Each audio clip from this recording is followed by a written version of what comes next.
कलयुग की शुरुआत हो चुकी है। मनुष्य की जीवन शैली और समाज में हो रहे परिवर्तन आज इस बात के स्पष्ट संकेत दे रहे हैं कि हम कलयुग के गहरे प्रभाव में प्रवेश कर चुके हैं।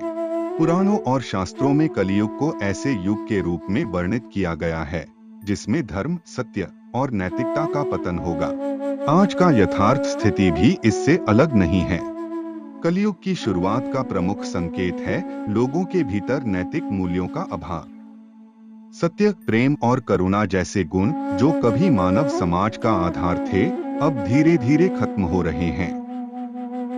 लोग स्वार्थ, लालच और झूठ के रास्ते पर चलने में संकोच नहीं करते। रिश्तों में विश्वास की कमी और लोगों के बीच बढ़ता असंतोष इसका प्रत्यक्ष प्रमाण है। तकनीक और विज्ञान ने भले ही हमें भौतिक सुख सुविधाएं प्रदान की हैं, लेकिन साथ ही उन्होंने हमें आत्मा और प्रकृति से दूर कर दिया है। आधुनिकता की इस दौड़ में मनुष्य ने अपना मानसिक और आध्यात्मिक संतुलन खो दिया है। लोग केवल अपने व्यक्तिगत लाभ की ओर देख रहे हैं, जबकि सामूहिक भलाई का विचार कहीं खो गया है। धर्म के नाम पर भी भेदभाव, हिंसा और अज्ञानता का प्रसार हो रहा है। पुराणों में बताया गया है कि कलयुग में अधर्म और अराजकता चरम पर होगी। आज जब हम चारों ओर देखते हैं तो भ्रष्टाचार, अपराध और हिंसा की घटनाएं बढ़ती जा रही हैं। छोटे छोटे बच्चों तक में हिंसक प्रवृत्तियां दिखाई देने लगी हैं। इसका मुख्य कारण है नैतिक शिक्षा की कमी और परिवार एवं समाज के पतनशील मूल्यों का प्रभाव। कलयुग की एक और विशेषता यह है कि लोग अपने निजी स्वार्थ के लिए प्रकृति का दोहन करेंगे। वर्तमान समय में पर्यावरण प्रदूषण, जंगलों की कटाई और संसाधनों का अत्यधिक उपयोग इसका प्रमाण है। जलवायु परिवर्तन और प्राकृतिक आपदाओं की बढ़ती घटनाएं हमें चेतावनी दे रही हैं कि हम अपनी सीमाएं पार कर चुके हैं।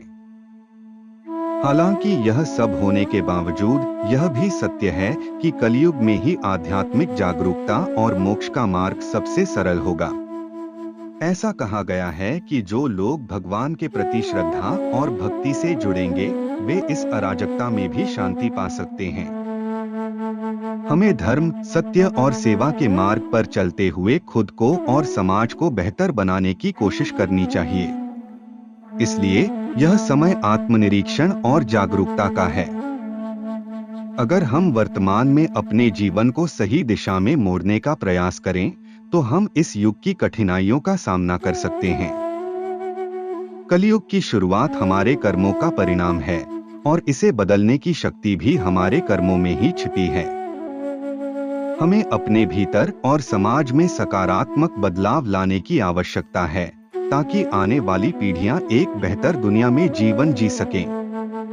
निष्कर्ष: कलयुग की शुरुआत हो चुकी है, लेकिन इसे केवल विनाश के रूप में देखने के बजाय एक अवसर के रूप में देखना चाहिए। यह वह युग है जिसमें आत्म जागरूकता और सही मार्गदर्शन से हम अपने जीवन को सार्थक बना सकते हैं। यदि हम एकजुट होकर प्रयास करें, तो कलयुग के अंधकार में भी उजाला लाया जा सकता है।